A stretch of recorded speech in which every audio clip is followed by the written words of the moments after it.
Friends, आज की short analysis में हम डिस्कस करेंगे एसएफएल स्टॉक के ऊपर, जिसका फुल फॉर्म है शीला फॉर्म लिमिटेड। दोस्तों, ये स्टॉक अगर आप देखो तो जुलाई 2024 से करेक्शन के अंदर चल रहा है। ओवरऑल अगर आप देखो तो स्टॉक ने 5 महीने पूरे करेक्शन में बिता दिए, और करेक्शन में भी दोस्तों स्टॉक ने दोनों तरह का करेक्शन दिया, प्राइस वाइज टाइम वाइज दोनों। प्राइस वाइज करेक्शन के अंदर स्टॉक डाउन साइड करेक्ट हुआ, और टाइम वाइज करेक्शन के अंदर स्टॉक ने साइडवे कंसोलिडेशन करी, एक स्ट्रॉन्ग बेस बना और अल्टीमेटली इसको ब्रेकआउट किया है। और दोस्तों, ये स्टॉक के अंदर अगर आप देखो तो यहाँ पर एक डाउनवर्ड स्लोपिंग पैरेलल चैनल थी जो एक स्ट्रॉन्ग रेजिस्टेंस का काम कर रही थी। अल्टीमेटली स्टॉक ने उसको ब्रेकआउट किया है। यहाँ पर करेक्शन कंप्लीट के कंफर्मेशन मिले हैं, पॉजिटिव क्लियर डाइवर्शन मिला है और एक रिवर्सल चार्ट पैटर्न मिली है, जिसके तहत ये स्टॉक करंट लेवल से अपसाइड में 12 to 14% अपसाइड रनअप के लिए रेडी है। लेकिन दोस्तों, यहाँ पर कोई भी हमारी बाय सेल होल्ड रिकमेंडेशन नहीं है, ये प्योरली एजुकेशन पर्पज से मैं अपना पॉइंट ऑफ व्यू आप लोगों के सामने शेयर कर रहा हूँ। कोई भी पोजीशन लेने से पहले अपने फाइनेंशियल एडवाइज़र को ज़रूर कंसल्ट कर लेना। दोस्तों, आप लोग देख सकते हो कि ये वो टॉप था जहाँ से करेक्शन स्टार्ट हुआ था, और यहाँ से कुछ इस तरह से downward sloping parallel channel stock के अंदर बनी। और जब तक स्टॉक ये डाउनवर्ड स्लोपिंग पैरेलल चैनल था, स्टॉक प्राइस वाइज करेक्शन के अंदर एंगेज रहा, और यहाँ पर back to back lower lows hit हुए। दोस्तों, अगर आप देखो तो फर्स्ट लोअर लोज यहाँ हिट हुआ, सेकंड लोअर लोज यहाँ ट्रिगर हुई, थर्ड लोअर लोज, फोर्थ लोअर लोज और लास्ट लोअर लोज यहाँ हिट हुआ। और जैसे ही दोस्तों ये downward sloping parallel channel upside में ब्रेकआउट हुई, इसने मल्टीपल हायर हाइज को ब्रेक करके उसके अबाउ सस्टेन क्लोजिंग देकर कंफर्म कर दिया करेक्शन कंप्लीटेड। यहाँ पर हमें दो मेजर पॉजिटिव सिग्नल मिले फ्रेंड्स। पहले तो इसने डाउनवर्ड स्लोपिंग पैरेलल चैनल को अपसाइड में ब्रेक किया, जिसकी वजह से जो स्ट्रेट डाउनसाइड फॉल आ रहा था प्राइस वाइज करेक्शन का, अल्टीमेटली वहाँ पर ब्रेक लग गई। और सेकेंडली, इसके अंदर जो कंटिन्यू लोअर लोज हिट हो रहे थे वो स्टॉप होकर उसके अगेंस्ट में first time higher highs register हुए क्लोजिंग बेसिस पे, जो हमें ये कंफर्म करता है कि स्टॉक के अंदर बॉटम लग गई है, करेक्शन कंप्लीटेड और ट्रेंड इसका चेंज हो चुका है। करेक्शन का ट्रेंड बाय साइड की तरफ शिफ्ट हो चुका है। अनलेस एंड अनटिल यहाँ पर कोई नया लोअर लोज ना मिले या फिर पुराने लोअर लोज के नीचे क्लोजिंग ना मिले, तब तक हम यही मानकर चलेंगे कि यहाँ पर बॉटम लग गई है और करेक्शन कंप्लीटेड। और दोस्तों, बात कर लेते हैं यहाँ पर डाइवर्शन का।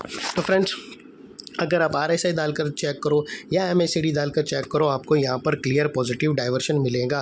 प्राइस एक्शन के जो लास्ट लोअर लो स्विंग अगर आप देखो तो वो डाउन साइड की तरफ टिल्ट हुए हैं, वही RSI के लोअर लोज अपसाइड में टिल्ट होकर यहाँ से हमें ब्रेकआउट मिला है, जो एक अपसाइड मोमेंटम पम्प कर सकता है स्टॉक के अंदर। और अल्टीमेटली दोस्तों, बात कर लेते हैं यहाँ पर चार्ट पैटर्न की। तो फ्रेंड्स, अगर आप देखो तो यहाँ पर हमें ज़बरदस्त राउंडिंग चार्ट पैटर्न ब्रेकआउट होता हुआ क्लियरली विटनेस हुआ है, और उसकी जो नेकलाइन निकल कर आती है वो तकरीबन दोस्तों 880 के आसपास आती है।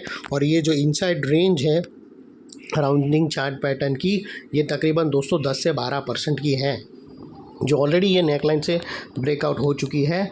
अपसाइड सस्टेन मूव स्टार्ट करेगा स्टॉक, तो दोस्तों ये अब स्टॉक नेकलाइन से अबाउ 10 to 12% तक रनअप दे सकता है।